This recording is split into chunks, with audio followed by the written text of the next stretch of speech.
Hi, and welcome to TTELT, Teaching Tips for English Language Teachers, a program of educators worldwide.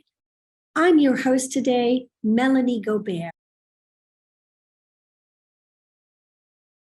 Hello, everyone. This is Melanie Gobert, your host for today's TTELT podcast, Teaching Tips for English Language Teachers, a program of educators worldwide. Joining us today is Dr. Mohamed Benhima, who is currently an assistant professor at the English department of Mohammed V University in Rabat, Morocco. Welcome, Dr. Mohamed. Thank you. Dr. Mohamed's topic is quantitative research methodology and statistical data analysis in language education. Okay, first of all, Dr. Mohamed, you were working on quantitative research methodology and statistical data analysis in language education. Can you elaborate on that? Yeah, sure. I have been working on this with the undergraduate students at the English department of Mohammed V University in Rabat. So quantitative research, as you may know, departs from the empiricist research paradigm in that it views reality as a measurable, let's say, construct. So here reality can be measured in terms of numbers and statistics.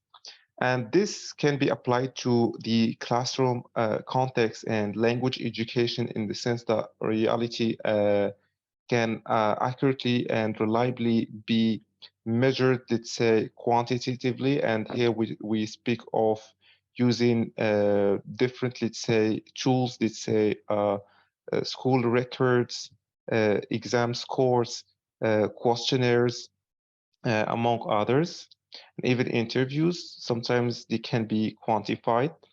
And there are a lot of programs that can be used. Some of them are famous and available, like Microsoft Office Excel, whereas others may not be available for everyone. But nowadays, like SPSS, Statistical Package for Social Sciences, and there are like open source programs like R and Python.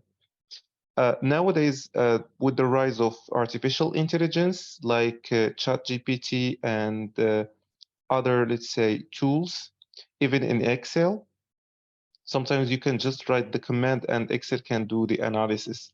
I think it becomes easy to do the statistical analysis without having this expert knowledge. Therefore, you can run both descriptive and inferential statistics to analyze the data and test the research hypothesis on, let's say, different techniques of teaching, differences, let's say, between social demographic variables, let's say, students' age, gender, among others, along with, let's say, school achievement and correlation between variables. So these are the major, let's say, parts that we are working on with regard to quantitative data analysis. Okay, how can the quantitative data be collected? Well, it can be collected using different ways. First, it can be primary data, or it can be also secondary data. Well, primary data may be available like on some platforms like Kaggle, among others, or sometimes we can just get primary data also from questionnaires that are developed or adapted from other studies that have already tested their, let's say, Cronbach alpha reliability and validity through exploratory or confirmatory factor analysis. So for secondary data can be taken from other studies, like doing a meta-analysis to see to do the analysis of the studies.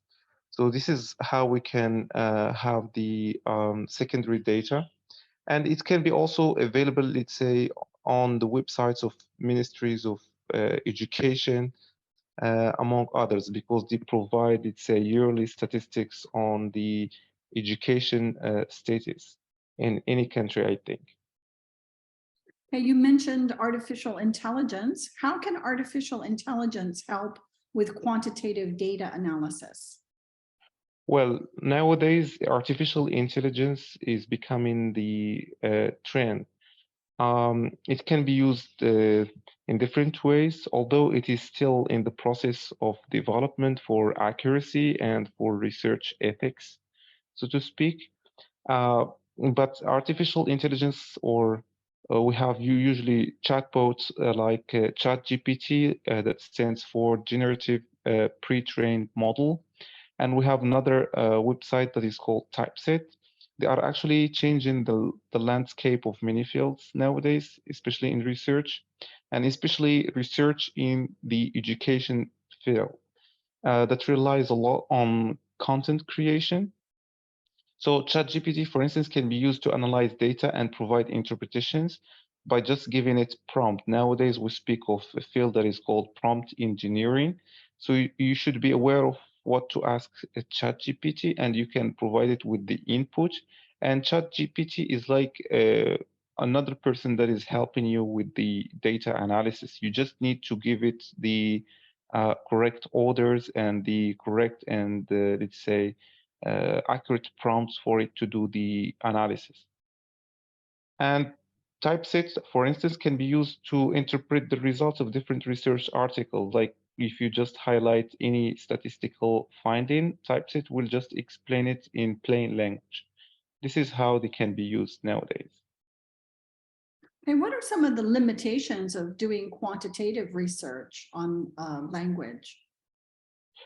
Among the limitations, we have like skills, lack of skills, especially statistics requires that you should be aware of a lot of technical terms like differential statistics, for instance. It implies that you know Pearson correlation, Spearman correlation, for instance, parametric tests, not parametric tests, assumption checking, like normality, like Cronbach alpha reliability.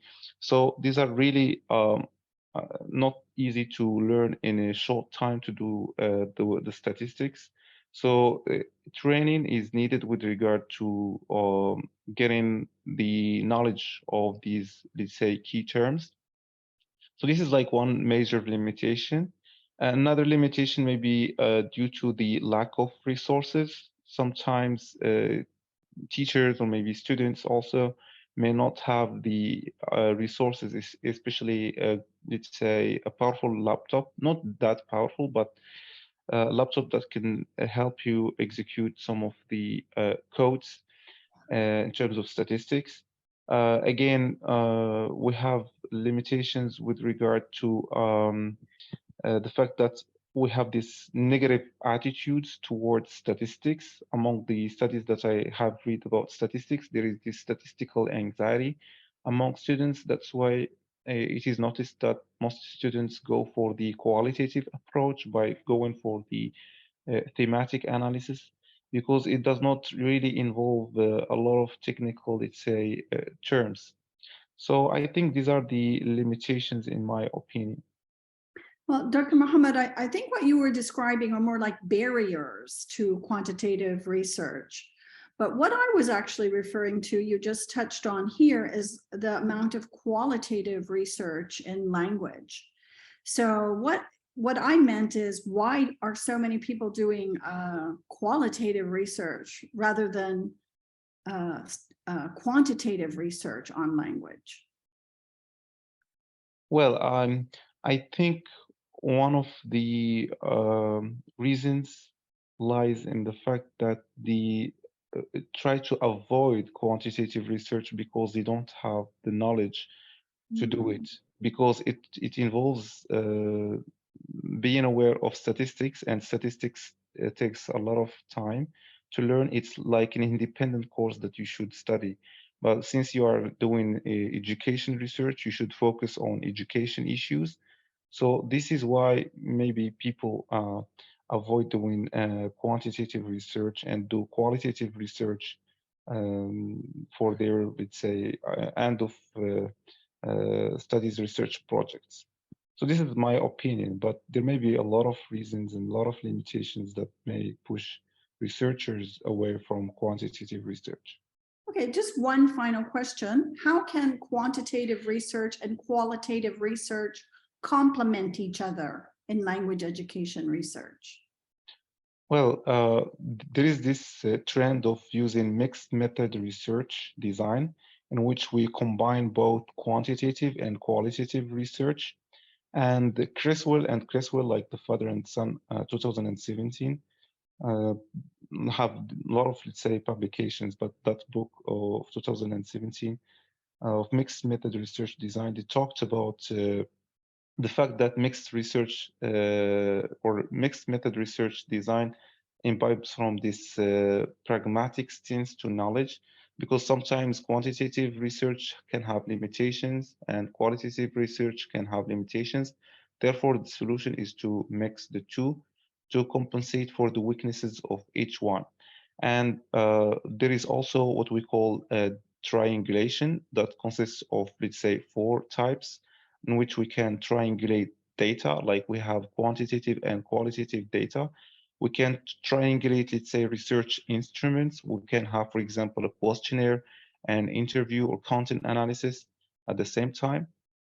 We have also researchers triangulation, in which case we have maybe different researchers working on different parts of the project, like team project or pair project.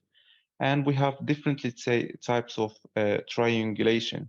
I think those techniques, like mixed method research design and triangulation, can help, let's say, combine the two research approaches, mainly the quantitative approach that is, let's say, inspired by empiricism, in the sense that knowledge can be quantified and we get reality from quantifying knowledge. But this has limitations because we don't understand the reasons behind a certain phenomenon. Therefore, we resort to qualitative research that investigates the in-depth, let's say, interpretations, and it departs from the interpretivist stance to knowledge. Okay, let me stop you there, Dr. Mohamed. Thank you very much for that very insightful interview on quantitative research. This has been your host, Melanie Gobert, for today's episode of TTELT, Teaching Tips for English Language Teachers, brought to you by Educators Worldwide. Thank you, Dr. Mohamed. Thank you so much. Thank you very much. Thank you for joining us today. Share with us how you are using these tips. Leave us a comment or voice message on social media or at ttelt.org. Thanks for joining this episode of TTELT, brought to you by Educators Worldwide. Follow, like, and subscribe to TTELT on your social media, and try a new teaching tip today.